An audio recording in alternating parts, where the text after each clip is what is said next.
Hello everyone, welcome back to my Life in Chess video, and in this video I'll be going over another game I played on LeeChess.com, and this game ended very rapidly.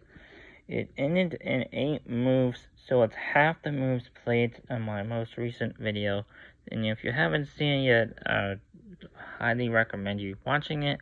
It teaches you a little bit about not giving up and looking for chances to come back. Alright, so in this video, I was playing as white, and my opponent obviously was black, and I literally had just a perfect game here. I played on 91% accuracy here, and it just goes to show that repetition of seeing your previous mistakes and correcting them really does improve your game. And so here you will just know, you will just see. I usually, as white playing as black against the Sicilian, because that's the type of game, I usually end up drawing or losing. I don't usually win a lot. If I do win, it's by time, and it's not by point value. So without further ado, let's get right into it.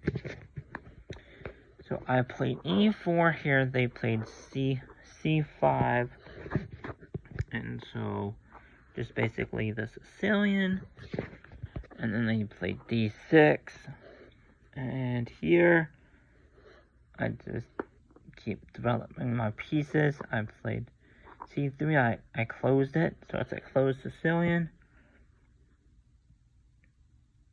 and my opponent played c6, and I played bishop to b5, and then they played bishop to d7, and I played d3, kind of transposing into the delayed Alpin variation, if you want to consider it that. And here my opponent played let me see here. Oh, he played f6, and I played g5. Why? Because I'm thinking of pushing my passed pawns. So my opponent played a6 here, and I brought my bishop back. I played, let's see, a6. Yeah, I brought it to a4, and they played b5, and then I brought it to b3. And here, my opponent,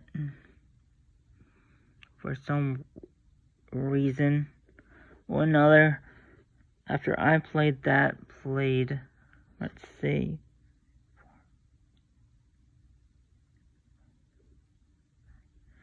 played h6 here, trying to take my knight, and I have a winning move in 1.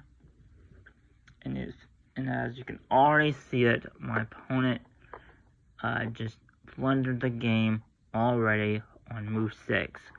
And again here, after he played that, or as soon as I saw that, I immediately went for it, and I checkmated the opponent by playing bishop b3 takes pawn on f7, and because the knight here is defending the bishop, the king can't take the bishop, and it is trapped. It is basically a trap and a checkmate all in one.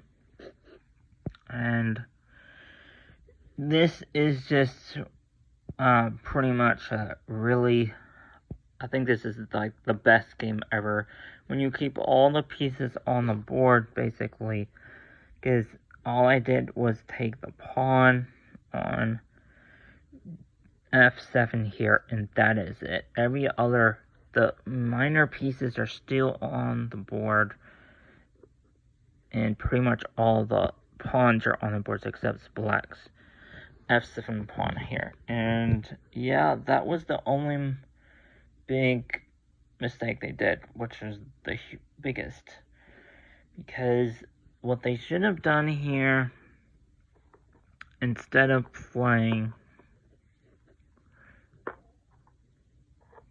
this, is they should have played knight to e5 here, and that protects the pawn. And they could have also gone here. They could have pushed their pawn to e6, and that would have done it as well. They could have also brought their bishop here and just offered exchange of pieces, and I would have gladly taken that because my bishop has nowhere to go. It can't go back, and so I would have gladly taken that as well. But instead of my opponent playing any of those moves, they played h6 here, and like I said, immediately when I saw that, I took on f7, and that's checkmate. So you can just see how easily it is for you to checkmate your opponent if they don't,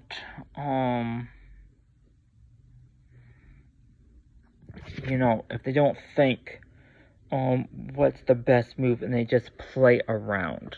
You can just see how fast it is to checkmate.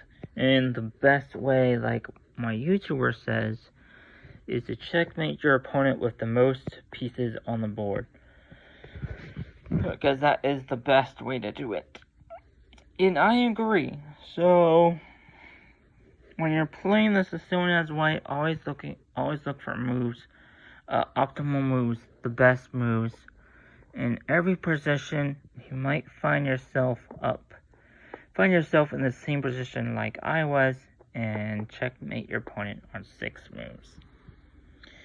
So again, on this video, like all my other videos, if you like this video, please like and comment, and be sure to subscribe to my channel for more content, and I'll see you guys next time.